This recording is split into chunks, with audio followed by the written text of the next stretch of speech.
Friends, तो पिछले class में हम लोग पढ़े थे एम्पियर सर्कुलर लॉ तक पहुंचे थे, याद है ना। लास्ट टॉप का वही स्टडी हुआ था कि एम्पियर सर्कुलर लॉ है क्या। और आज एक्चुअली हम लोग करेंगे क्या, एम्पियर सर्कुलर लॉ का यूज करेंगे और फाइंड आउट करेंगे उसके कारण फील्ड। याद होगा हम बोले थे पिछले क्लास में कि आपका एक्चुअली ऐसा कोई वायर लिया जाएगा इनफाइनाइट जो सॉलिड हो, ठीक है। दूसरा कोई जो सेल टाइप का हो, और तीसरा जो हॉलो हो पूरी तरह से, ठीक है, थिन हॉलो सेल टाइप का, और थर्ड आपका पूरा एक सॉलिड। तो तीनों केस हम लोग देखते हैं ध्यान से, ठीक है। तो सबसे पहले याद होगा आपको इनफाइनाइट वायर के कारण मैग्नेटिक फील्ड, याद होगा आप लोग को magnetic field due to infinite wire. Infinite wire के कारण जो मैग्नेटिक फील्ड है उसका वैल्यू था mu naught I upon 2πr। ये रिजल्ट था।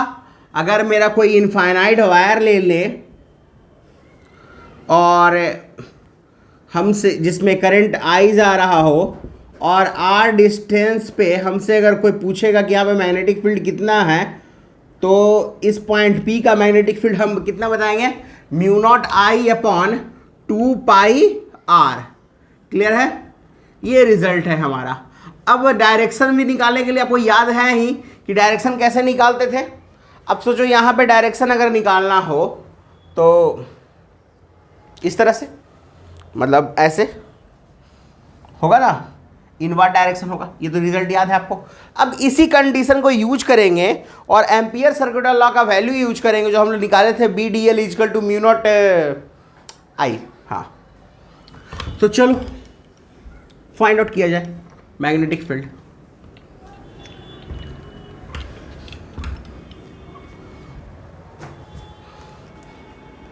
मैग्नेटिक फील्ड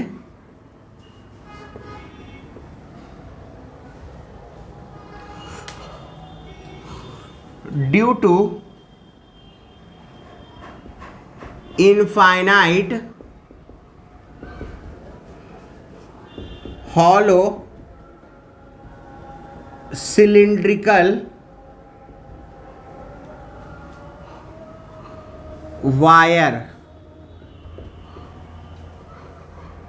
ठीक है। Magnetic field due to infinite hollow cylindrical wire. अब देखो, मान लो ये वायर है हमारा जो कि पूरी तरह से अंदर से हॉलो है, ठीक है, सिलिंड्रिकल, और ये इनफाइनाइट है, मतलब ये इस तरह से ये इनफाइनाइट वायर जा रहा है ऊपर, और इधर भी वैसे ही हमारा इनफाइनाइट वायर जा रहा है,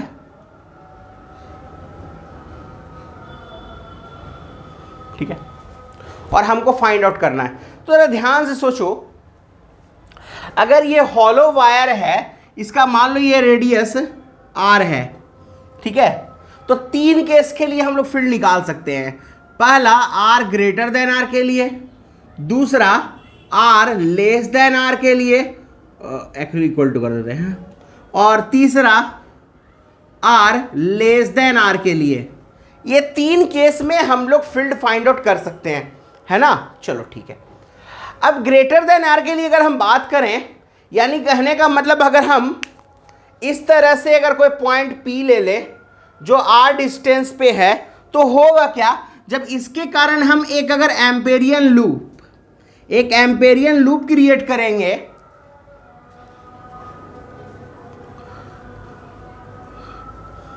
मान लो करंट इस डायरेक्शन में जा रहा है, इसमें आई, तो होगा क्या, इस लूप के अंदर ये पूरा का पूरा वायर आ गया है, यानी पूरा का पूरा इसका करंट आ चुका है।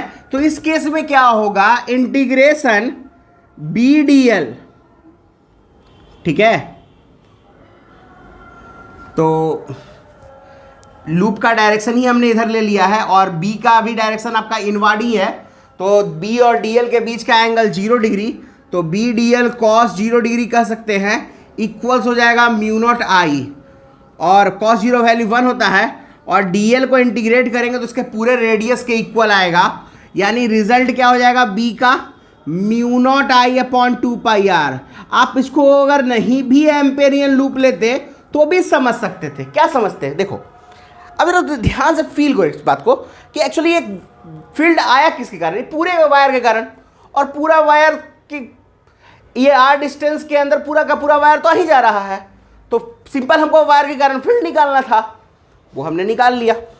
अब इक्वल टू r रखना है, इसका मतलब इस r की जगह क्या करेंगे, capital R। Very good, thank you. तो रिजल्ट बन गया हमारा b equals mu not I upon 2πr। ये मेरा b का वैल्यू मिल गया। इसके लिए थर्ड केस जो हम बोल रहे हैं वो थर्ड केस है क्या, तो थर्ड केस है हमारा व्हेन r क्या हो, लेस देन r हो। r क्या हो, लेस देन r हो। तो इसके लिए क्या करेंगे, तो लेस देन के लिए क्या कर सकते हैं, तो देखो ध्यान से, अगर लेस देन की बात करो, इसका हम टॉप व्यू ले रहे हैं। तो टॉप व्यू अगर तुम देखोगे तो ये आ रहा है इसका करंट बाहर की तरफ। हर एक सरफेस पे अगर देखें तो करंट बाहर की तरफ आ रहा है, ठीक है, टॉप व्यू से। इसको ऐसे मुड़ा दो।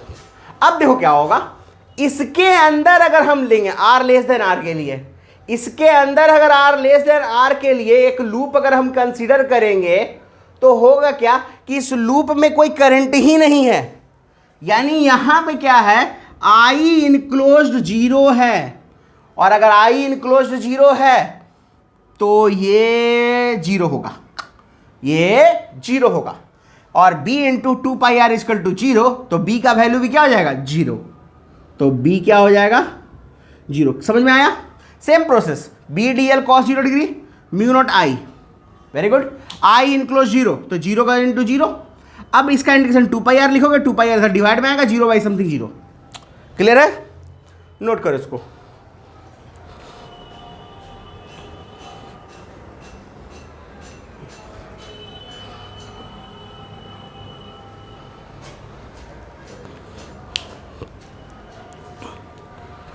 हो गया नोट।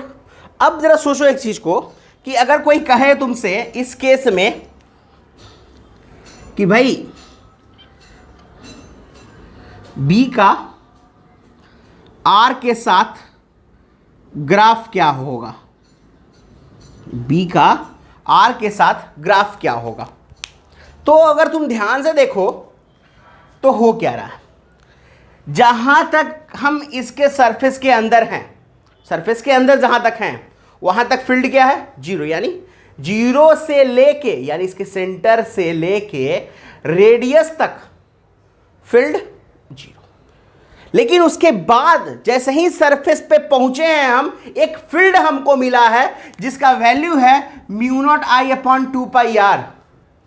ठीक है, और जस्ट हम फील्ड उसके सरफेस से आगे आए हैं, हमको फील्ड कितना मिला है, mu not I upon 2πr मिला ना, mu naught I upon 2πr। Clear है। और r जैसे जैसे बढ़ेगा वैसे वैसे फील्ड का वैल्यू बढ़ेगा, है ना, अरे घटेगा, r इनवर्सली है। तो actually r equal to r तक कोई फील्ड नहीं, यहां के बाद हमको फील्ड मिलेगा जिसका वैल्यू है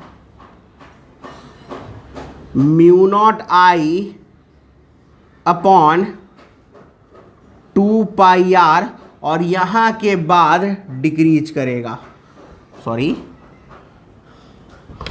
यहां के बाद डिक्रीज करेगा। ये हो गया हमारा रिजल्ट हॉलो वायर के लिए। ठीक है, ग्राफ तक नोट कर लीजिए। अब हम लोग चलते हैं सॉलिड सिलिंड्रिकल वायर के लिए। ठीक है, सॉलिड वायर के लिए चलते हैं। फिर वही 3 केस हमारे पास है, greater than R, equal to R, less than R. देखो ग्रेटर देन आर में तो कोई फर्क नहीं पड़ना है। अगर इस पूरे सॉलिड वायर में करंट आई जा रहा हो तो उसके पूरे अंदर तक जा रहा हो, पूरे सॉलिड में, या उसके सरफेस पे जा रहा हो, इससे हमको कोई मतलब नहीं है। मतलब इतना यही है कि पूरा का पूरा करंट तो इनक्लोज है इस लूप में, तो R ग्रेटर देन R का यही रिजल्ट आएगा। आर इक्वल टू आर का यही रिजल्ट आएगा, है ना, आर ग्रेटर देन आर का यही रिजल्ट आएगा और आर इक्वल टू आर का यही रिजल्ट आएगा। लेकिन सवाल ये उठता है कि अगर हम बात जब करेंगे इनसाइड का तो क्या होगा, यानी जब होगा आर लेस देन आर तब क्या होगा हमारा फील्ड, यही सोचना है हमको। ठीक है, तो ये तो समझ आ रहा है कि बाहर का यही होगा और सरफेस पे वही होगा। हमने बस बदलना क्या है आर लेस देन आर के लिए, क्योंकि ये सॉलिड वायर है, इसका मतलब कि उसके इनसाइड में फील्ड जीरो नहीं रहा होगा, है ना, क्योंकि ये सॉलिड वायर है तो उसके अंदर में फील्ड जीरो नहीं रहा। क्यों नहीं जीरो रहा होगा, क्योंकि करंट जीरो नहीं रहा होगा, है ना। करंट क्यों जीरो नहीं रहा होगा कि पूरे, जैसे देखो ये मान लो ये सॉलिड है, अब ये सॉलिड है तो ये इसके अंदर हर पॉइंट पे करंट है। अब अगर हर पॉइंट पे करंट है तो जितना करंट रहा होगा उस अमाउंट का फील्ड बनेगा हमको, है ना। तो हमें करना क्या है, इनसाइड वाले का पहले करंट निकालना होगा। ठीक है, अगर करंट निकाल लिया तो मेरा काम खत्म। चलो देखते हैं आर लेस देन आर के लिए।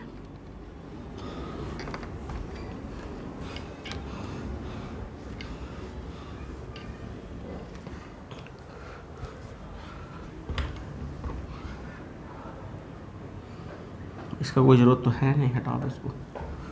देखो मान लो ऐसे ही एक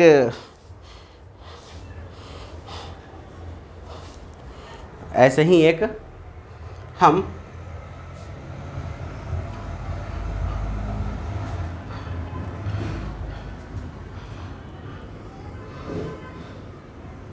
क्रिएट करते हैं। इसके देखा जाए तो इस बार क्या हो रहा है, हर जगह से करंट बाहर आ रहा है ना, हर जगह से करंट बाहर आ रहा है। अगर आप यही व्यू इस तरफ से लेते तो आपको इनवर्ड आते दिखता। अब मान लो इसको हम अंदर की ओर ऐसे घुमा देते तो फिर वो क्रॉस चला जाता, उससे कोई दिक्कत नहीं है, हम समझने के लिए अपनी तरफ से कर सकते हैं। अब देखो इस पूरे में करंट कितना आ रहा है, आई, ठीक है, जिसका रेडियस कितना है, आर, और हमें कैलकुलेट करना है मान लो एक रेडियस पार्टिकुलर आर पे। ठीक है, तो चलो इसी पे कैलकुलेट करें हम लोग। तो सबसे पहले करना क्या होगा, हमें ये फाइंड आउट करना होगा कि इसके अंदर कितना करंट है। तो मान लो ये करंट आई है, ठीक है, तो होगा क्या, देखो पाई आर स्क्वायर एरिया के लिए आई करंट, तो यूनिट एरिया के लिए पाई आर स्क्वायर, यानी जो करंट आएगा यहां पर वो कितना हो जाएगा, इतना, सॉरी पाई आर स्क्वायर और इंटू पाई आर स्क्वायर होगा, देख लो होगा, ठीक है। और ये रिजल्ट हमारा है कि आप जानते हैं करंट पर यूनिट एरिया को हम लोग करंट डेंसिटी कहते हैं, J into pi R square. ये आई मिल गया और वही पूरा आई इसमें इनक्लोज्ड होगा, है ना। तो रिजल्ट क्या बनेगा, B into D L cos 0 degree is को equal to mu not I, ये आई, ये स्मॉल आई, तो B इंटू इसका पूरा ओवरऑल 2 पाई आर इक्वल्स हो जाएगा mu naught J into pi R square divide by 2 pi R, R से R cancel, pi से पाई कैंसिल, रिजल्ट हो जाएगा mu naught J R upon 2।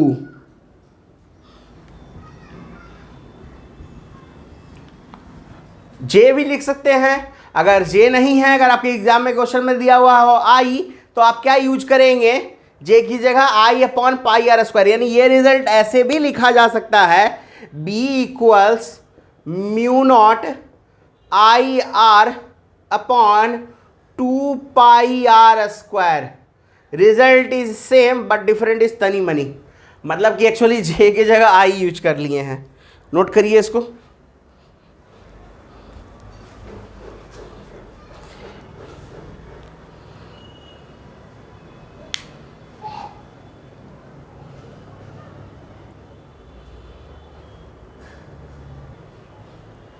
तो ये हो गया नोट।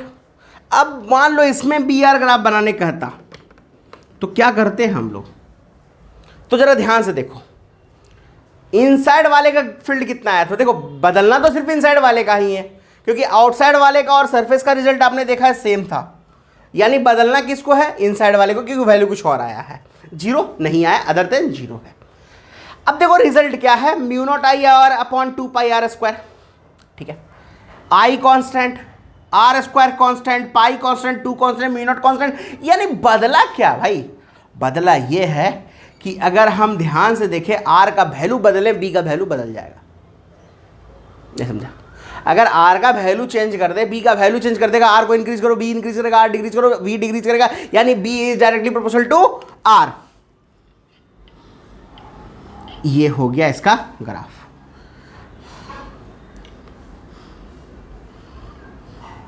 ये हो गया इसका ग्राफ, नोट कर लीजिए इसको। ये थोड़ा सा अजीब लग रहा है, इसको थोड़ा ठीक कर देते हैं। हाँ अब थोड़ा ठीक लग रहा है। तो ये हो गया हॉलो सिलेंडर और सॉलिड सिलेंड्रिकल वायर दोनों केस का। अब थोड़ा बात करेंगे वो सेल वाला जो हमने कहा था आपसे, उस पर एक काम करते हैं, उस पर बात नहीं करते, उस पर एक प्रश्न देते हैं, एक सवाल देते हैं और जवाब तो आप ही ढूंढिएगा। लेकिन हाँ एक चीज़ और, अगर मान लो, चलो ठीक है पहले सवाल देते उसके बाद सवाल पे ही बात किया जाएगा। नोट तो हो ही गया आप लोग का। अब मानो ये एक सिलिंड्रिकल वायर है जो सेल के शेप में है,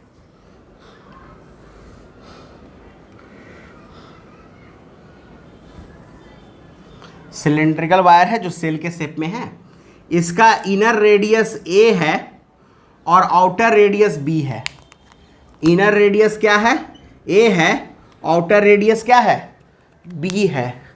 और मान के चलो इसमें करंट आई जा रहा है, कितना जा रहा है, करंट आई जा रहा है, और कैलकुलेट करना है। एक काम करते हैं, आई जा रहा है,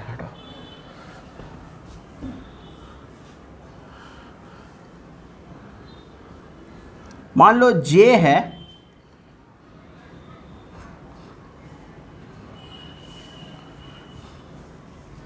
एफ आर, फंक्शन है आर का, ठीक है, फंक्शन है आर का जे, और आपको फील्ड निकालना है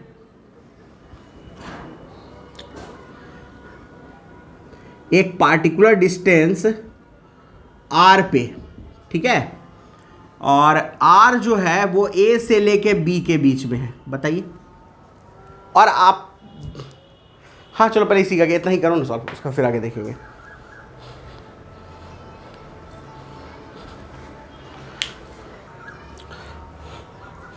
अब देखो इसको सॉल्व कैसे करेंगे, ट्राई किए तुम लोग, देखो तो ये तो फिक्स है बाबू कि आर वेरी करेगा, जे वेरी कर जाएगा हमारा, ठीक है, और आई भी आपका जे पर डिपेंड करता है, क्लियर है। तो कांस्टेंट तो कुछ भी नहीं है यहाँ पे, तो अगर कांस्टेंट नहीं है और वेरिएबल है ऐसा तो इंटीग्रेट करना पड़ेगा, क्योंकि आर का वैल्यू ए से लेके बी तक चेंज कर रहा है और हमको कोई पार्टिकुलर डिस्टेंस आर पे कहा गया। अगर हमको पूरा कहता तो पूरा भी हम निकाल सकते थे ए से बी तक, लेकिन हमसे कहा गया आर पे ही निकालने के लिए, ठीक है। तो देखो करेंगे क्या,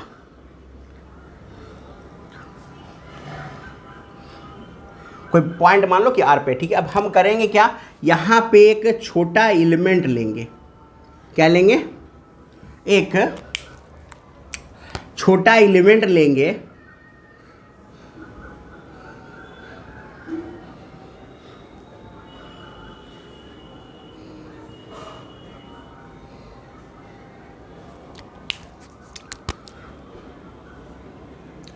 ठीक है।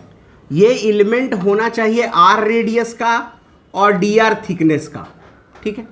तो होगा क्या कि इसका करंट बन जाएगा जे इंटू इसका एरिया जो डी आई करेंट होगा 2 pi are into D R, यानी रिजल्ट बन जाएगा F R into 2 pi R D R.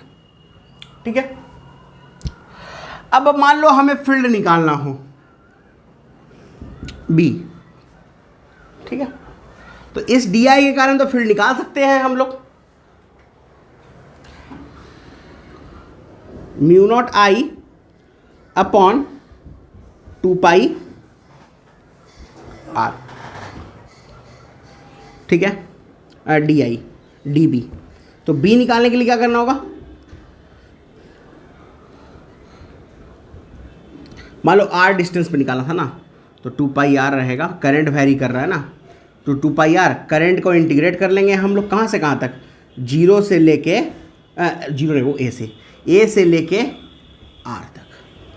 आई का वैल्यू ये रखेंगे, एग्जाम में आपको क्वेश्चन एफ आर दिया रहेगा, आप आराम से सॉल्व कर सकते हैं। ठीक है, इसको यार यहाँ कहाँ से आ जाता है, ठीक है, नोट करिए इसको।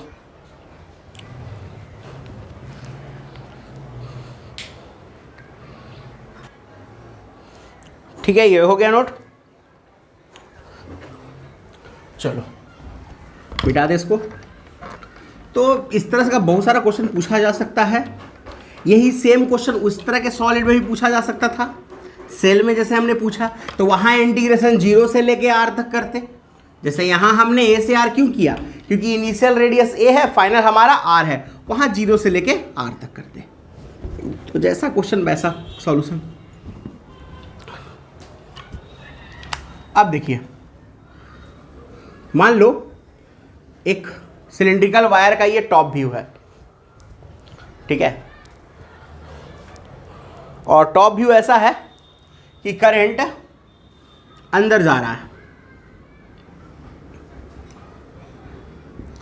इनफाइनाइट है, इनफाइनाइट सिलेंड्रिकल वायर है, करंट अंदर जा रहा है,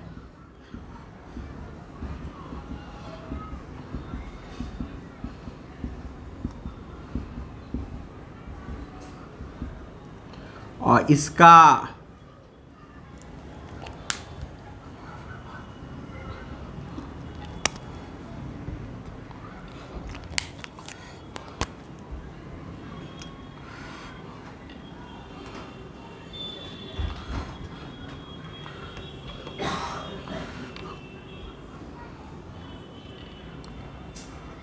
इसका रेडियस 5r है। ठीक है, और ये रेडियस 3r है।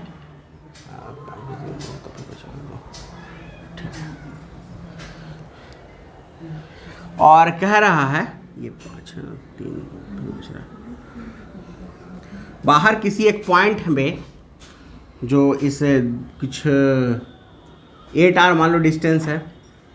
ठीक है, यहाँ आपको फील्ड निकालना है इस पूरे वायर के कारण। तो एक्चुअली है क्या, देखिए बताते हैं। मान लो ये पूरा का पूरा वायर है। ठीक है, और इस वायर में एक छोटी सी कैविटी है, पूरे अंदर तक पूरा वायर एक छोटी सी कैविटी है। जैसे हमारा अभी यूनिफॉर्म कैविटी लिए थे वैसे ही कुछ कैविटी है। ठीक है, और आपको बताना है पॉइंट P पर फील्ड। बनाइए, क्या आएगा,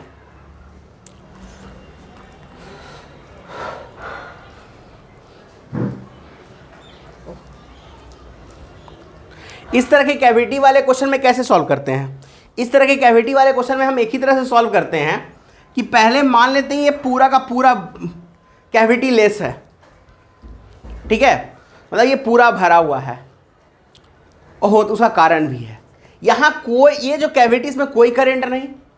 ठीक है, अगर पूरे कैविटी को हम इनवर्ट करंट मान लें और एक छोटा सा फिर एक सिलेंडर ये ले लें 3r रेडियस का, उसमें उतना ही आउटवर्ड करंट ले लें, तो फाइनल करंट यहाँ जीरो हो जाएगा। नहीं समझे? देखो, अगर हम पूरा का पूरा इस कैविटी को हटा के इनवर्ट करंट से मान लेते कि पूरा इनवर्ट करंट से भरा हुआ है, और उसके बाद एक और सिलेंडर यहाँ पर रख दें जो आउटवर्ड करंट से भरा हुआ है, तो ओवरऑल होगा क्या कि यहाँ पर का करंट जीरो, क्योंकि जितना करंट बाहर आ रहा है उतना करंट अंदर जा रहा है ना। तो टोटल करंट जीरो, ठीक है, plus I minus I equal to zero. तो हम करेंगे क्या सॉल्व में, पहले इसको कैविटी लेस मान के इनवर्ड मान के यहाँ फील्ड निकाल लेंगे, और फिर इसको आउटवर्ड मान के इसके कारण फील्ड निकाल लेंगे, और फाइनली जो रिजल्ट आएगा वो हमारा आंसर होगा। तो सॉल्व करो, टाइम है तुम्हारे पास, सॉल्व करो।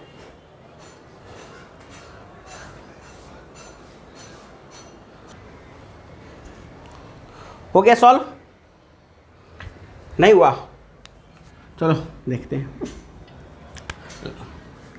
तो सबसे पहले इसके कारण निकालते हैं, ठीक है। तो इसके कारण अब मान लो, अरे कुछ चीज़ तो मिसिंग है बाबू इसमें। मान लो आई करंट है, हटो, आई करंट है, इसमें पूरे में आई करंट जा रहा है जैसे, ठीक है। अब आई करंट के कारण पी डिस्टेंस पे जो हमारा फील्ड है, यानी बड़े वाले के कारण जो B1 आएगा वो B1 कितना आएगा, तो B1 आएगा mu not I into 2 into 8R, यानी म्यू नॉट आई अपॉन 16 ठीक है। और इसका अगर आप डायरेक्शन देखिएगा ध्यान से, तो ये इनवर्ड करंट है, फिंगर का डायरेक्शन हम लोग उधर कर दिए, पॉइंट की तरफ फेस किए हुए हैं, और पाम का फेस नीचे की तरफ आ रहा है, यानी ये जो B1 है वो इस तरफ आएगा, ठीक है। और इसका डिस्टेंस निकाल लेते हैं, तो देखिए ये पूरा का पूरा 5 है, तो ये 3 हो गया, और ये 3 6, ओ एक मिनट रुक जाइए, सॉरी वो इसी कारण नहीं बना होगा आप लोग का। एक काम करते हैं, इस डिस्टेंस को ले लेते हैं हम लोग, चलो R ले लेते हैं, हटाओ। तो चलो कितना हो जाएगा आप देखो, ये 8 मतलब ये था कितना 3 है, ये R हटा देते हैं, तो ये पूरा यहाँ से कितना हो जाएगा 4, और ये 3 7, यानी इसके लिए डिस्टेंस कितना हो जाएगा 7R। यानी यहाँ पे अगर हम इस पूरे को अगर हम आउटवर्ड करंट से भर दें, तो इस आउटवर्ड करंट के लिए जो फील्ड बनेगा वो किधर बनेगा, तो चलो ऐसे करते हैं। आउटवर्ड करंट तो ऊपर की तरफ बनेगा, इस तरफ बनेगा हमारा फील्ड कोई B2, ठीक है। और B2 कितना होगा, mu naught I upon I upon 2 into 7R। ये आई छोटा क्यों लिया है हमने, ये आई है क्या, ये आई इसका करंट है, इसका है ना, उसमें तो पूरा करंट है नहीं आई, तो आई निकालते हैं कितना होगा, तो आई अपॉन पाई इंटू 5R का whole square into pi into 3R का होल स्क्वायर। एक्चुअली पाई से pi cancel, R square cancel, 3 का स्क्वायर 9 और 5 का 25, यानी 9i अपॉन 25, यानी रिजल्ट क्या हो जाएगा 9 mu naught I upon 25 50 50 350 350 pi R। और जो नेट फील्ड होगा यहां पर B, वो क्या होगा B1 माइनस B2, ठीक है, B1 माइनस B2। अब मान लो एक चीज और तुमसे पूछते हैं, अगर यहां पे I की जगह अगर क्वेश्चन में J गिवन होता, मान लो J गिवन होता, तो I की जगह पे हम लोग इसको J के टर्म में कर लेते हैं, फिर इसको भी J के टर्म में कर लेते हैं, ठीक है, नोट कर लीजिए इसको।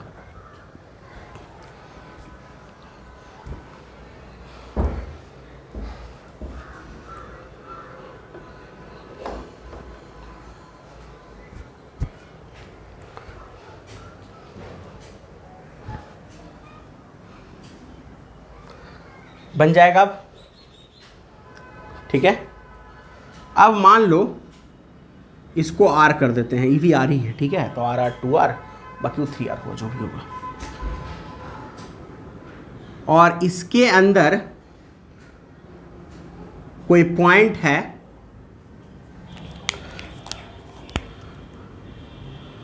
P, ठीक है, जो 3R डिस्टेंस पे है, ठीक है, 3R डिस्टेंस पे एक पॉइंट है मान लो, और आपको वहां पर फील्ड निकालना है।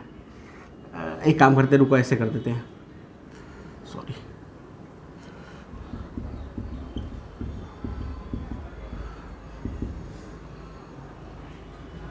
इसके सेंटर से ले लेते हैं,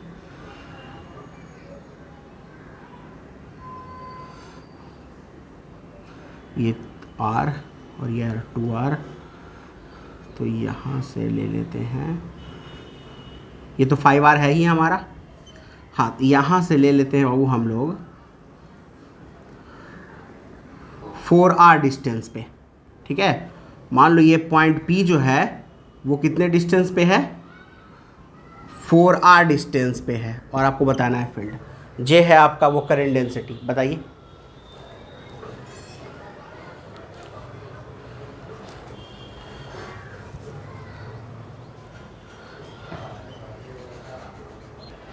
चलिए देखते हैं इसको। तो सबसे पहले हमको ये देखना है कि एक्चुअली है क्या, किस तरह से ये पॉइंट दिया हुआ है। तो देखो है क्या, ये जो पॉइंट P है इसके लिए इनसाइड है, इसके लिए आउटसाइड है। समझ में आ रहा? इसके लिए इनसाइड है और इसके लिए आउटसाइड है। और अगर हम तुम ध्यान से सब डिस्टेंस को कैलकुलेट करो तो ये 2R, तो ये इसके से 2R डिस्टेंस पे है।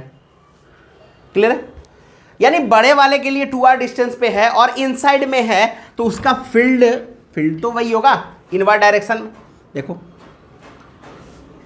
देखो, ये ऐसे जा रहा है, अपवर्ड ऊपर डायरेक्शन में इसका रहेगा।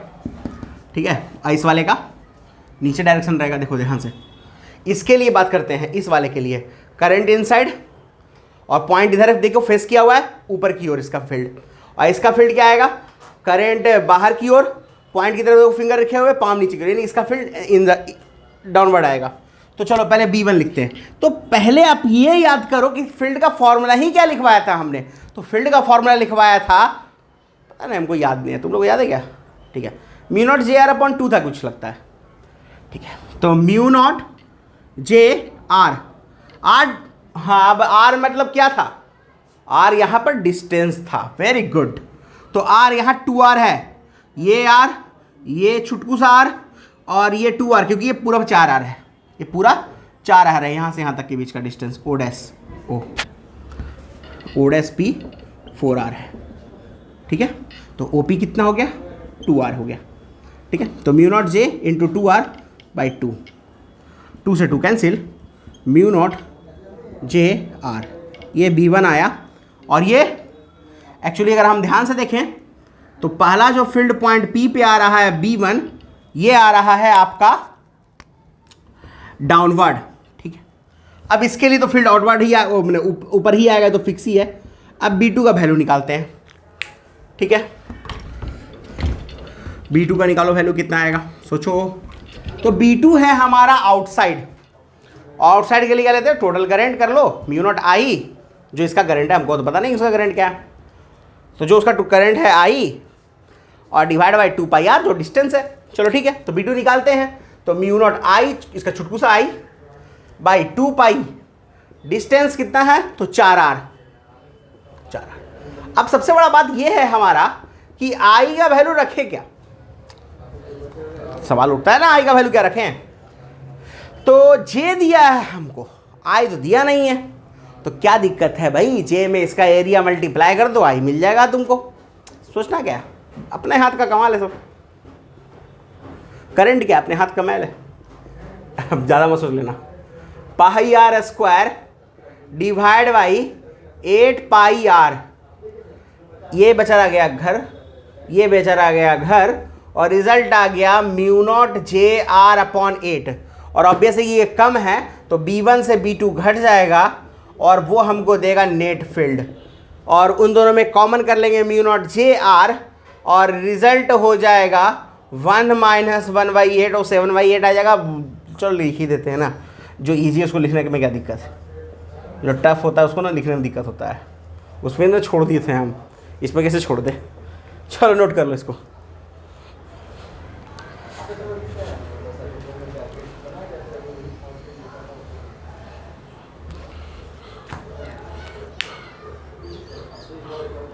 ये हो गया है नोट तुम लोग का। ठीक है, अब हम लोग चलेंगे इसके आगे अगले टॉपिक पे, और तब तक तुम लोग के लिए एक सवाल है जो अगले क्लास में बताएंगे। यहां अगर पॉइंट लेते तो क्या होता,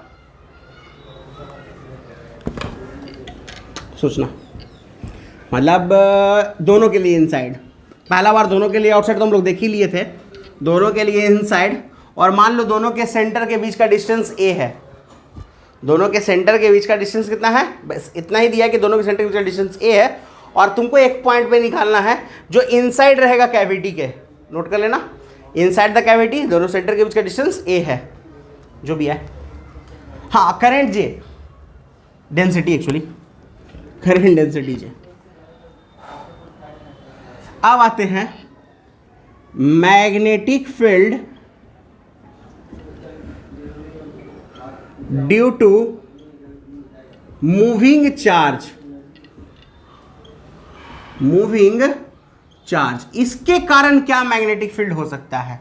मान लो ये चार्ज Q बेचारा शांत ढंग से वेलोसिटी v पे जा रहा था, किसी दुनिया से कोई मतलब नहीं, आराम से चला जा रहा है, अकेला चला था मैं, नहाया अकेला तेरे संग संग, तेरे संग संग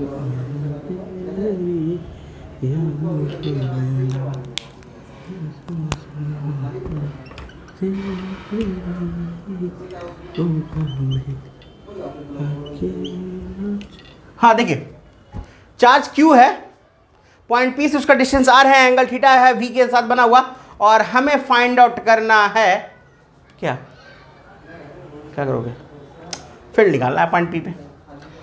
तो फील करो, चार्ज अगर मोशन में है यूनिफॉर्म से तो कर क्या रहा होगा, ये करंट प्रोड्यूस कर रहा होगा।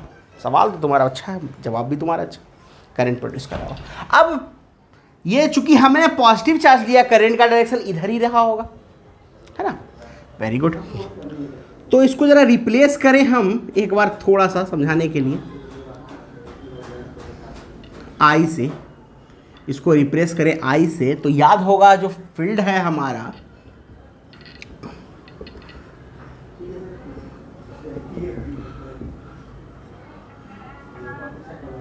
एज ए वेक्टर ये था ना, हाँ ये था एक्चुअली आर क्यू, पूरी वेक्टर में अगर देखा है तो ऐसे ideal sine theta by R square था, ठीक है। तो एक चीज़ बात बताओ, जरा ध्यान सोचो जल्दी से। अब इस बॉक्के की नज़ाकत को समझते हुए हम ये समझते हैं कि यहाँ पर से इस लाइन को मिटा दें और इसको भी मिटा दें, और समझे कि यहाँ पे भी लिखा हुआ है और ये चार्ज क्यू है। अगर ये छुटकू सा मूव करे, अगर ये थोड़ा सा मूव करे तो करंट डेवलप होगा, वेरी गुड। तो आई जो है, आई छोटे टाइम में क्या होगा, जो चार्ज अपॉन टाइम लगा होगा और उसी टाइम में ये डीएल डिस्टेंस ट्रेवल किया गया होगा, समझ रहे हैं बात को। यानी ये डीएल डिस्टेंस जो ट्रेवल किया होगा, मान लो छोटे टाइम dt में डिस्टेंस ट्रेवल किया गया होगा, कौन सा, डीएल, डिस्टेंस कितना ट्रेवल किया गया होगा इसमें, डीएल। तो रिजल्ट क्या हो जाएगा, mu naught by 4 pi I, DL को क्या लिख देंगे, V D T cross R divided by R Q, और आई डी टी को कर देंगे क्यू, क्योंकि डी टी टाइम में इसी चार्ज क्यू के मूव करने के कारण तो आई आया है हमारा, तो आई डी टी को कर देंगे क्यू, और रिजल्ट बन जाएगा मेरा mu naught by 4 pi Q into V cross R divided by R Q, और रिजल्ट ये हो जाएगा मेरा mu naught by 4 pi Q V sine theta upon R square. और यहाँ से एक चीज़ क्या तुमको समझ में आया कि चार्ज जब मोशन में रहेगा तभी मैग्नेटिक फील्ड आएगा, रेस्ट में ये पॉसिबल ही नहीं है कि फील्ड आएगा। तो रेस्ट में क्या आएगा, तो रेस्ट में एक ही चीज़ आएगा बुतरू, मैंने देखिए आप लोग, रेस्ट में वो क्या आएगा, तो रेस्ट में एक ही चीज़ आएगा 1/4 pi epsilon naught Q upon R square, इसके अलावा और कुछ नहीं आ सकता। जान रहे क्या है, ये इलेक्ट्रिक फील्ड है। अब एक काम करो, बी में ई से डिवाइड दो, क्या रिजल्ट आएगा, क्यू आर स्क्वायर कट गया, 4 पाई से 4 पाई कट गया, और म्यू नॉट जाएगा, यू नॉट ऊपर चला जाएगा, तो आ जाएगा mu naught epsilon naught V sine theta divide by R square, ठीक है। चलो अब जरा ध्यान से देखना, थोड़ा सा एक चीज़ लिख रहा है, ये पढ़े हैं आप लोग, C इक्वल्स होता है 1y under root mu naught into epsilon naught, पढ़े हैं ना?